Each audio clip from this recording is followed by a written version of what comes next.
বাড়িতেই থাকা সামান্য জিনিস দিয়ে বাটার গার্লিক চিকেন। অনেকেরই বাড়িতে বোনলেস চিকেন কেউ খেতে চায় না, তাই সেই চিকেন দিয়েই বাটার গার্লিক চিকেন করা হবে। চিকেনকে ছোট ছোট করে টুকরো করে নিয়েছি, ভালো করে ধুয়েও নিয়েছি। ধুয়ে দেখো জল ভালো করে চেপে ঝরিয়ে নিতে হয়েছে। তারপর বাটিতে পরিষ্কার করে রেখে তার মধ্যে রসুন বাটা, আদা বাটা, লবণ ও কাঁচা লঙ্কা কুচি করে দিয়ে দেবো। তোমরা গোলমরিচের গুঁড়ো ভালো দিতে পারো, অসুবিধা নেই। তবে ভালো করে চটকে মাখিয়ে নেবো। একটু কর্নফ্লাওয়ারও দিয়ে দেবো, কর্নফ্লাওয়ার দিয়ে ভালো করে মাখিয়ে নেবো। চিকেনটাকে ভালো করে শুকনো করে ঝরিয়ে নিতে হবে, জল না থাকে। শুকনো শুকনো করে ম্যারিনেট করে রেখে দিতে হবে। 20 মিনিটের মতো রেস্ট নিতে হবে ম্যারিনেট করে রেখে দিয়ে। 20 মিনিট এবার আলাদা ঢাকা দিয়ে রেখে দেবো।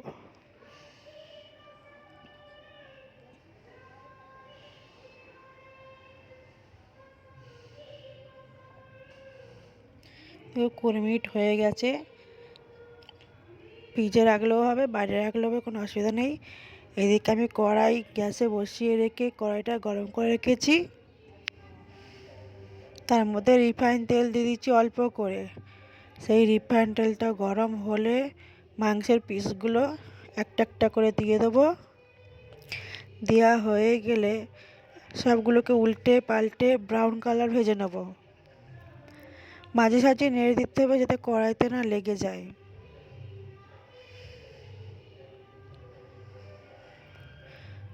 ভালো করে নেড়ে চেড়ে দেবো। ব্রাউন কালার হয়ে আসলে একটা একটা করে তুলে নেব।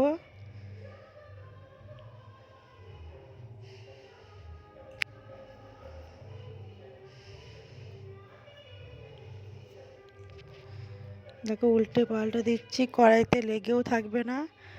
ভালো করে দুদিকে ভাজা হয়ে যাবে, ভেতরটা সেদ্ধও হয়ে যাবে।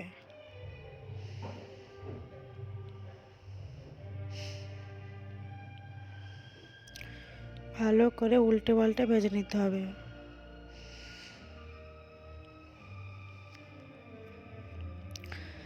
দেখো ব্রাউন কালার হয়ে গেছে, এবার তুলে নেব। তোলা হয়ে গেলে এর মধ্যে একটু বাটার অ্যাড করে নেবো। বাটারটার মধ্যে দেখানো নেই। তার মধ্যে একটু রসুন কুচি দেবো। ভালো করে নেড়ে চেড়ে নিয়ে এটাও ব্রাউন কালার হয়ে আসলে সেই মতো ভেজে নেব। ব্রাউন কালার হলে তার মধ্যে হালকা একটু ময়দা অ্যাড করে দেবো। ময়দাটাকে রসুনের সাথে ভালো করে ভেজে নেব। ভাজা হয়ে গেলে পরিমাণ মতো জল দিয়ে দেবো। তারপর একটু নুনও অ্যাড করে দেবো।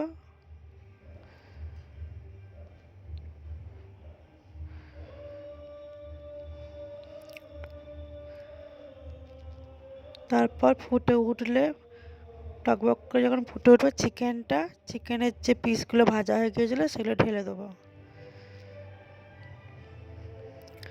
ভালো করে নেড়ে চেড়ে দেবো। নাড়াচাড়ার পর যখন ফুটে উঠবে পেঁয়াজ কালি কুচি কুচি করে দিয়ে দেবো, উপরে ছড়িয়ে দেবো।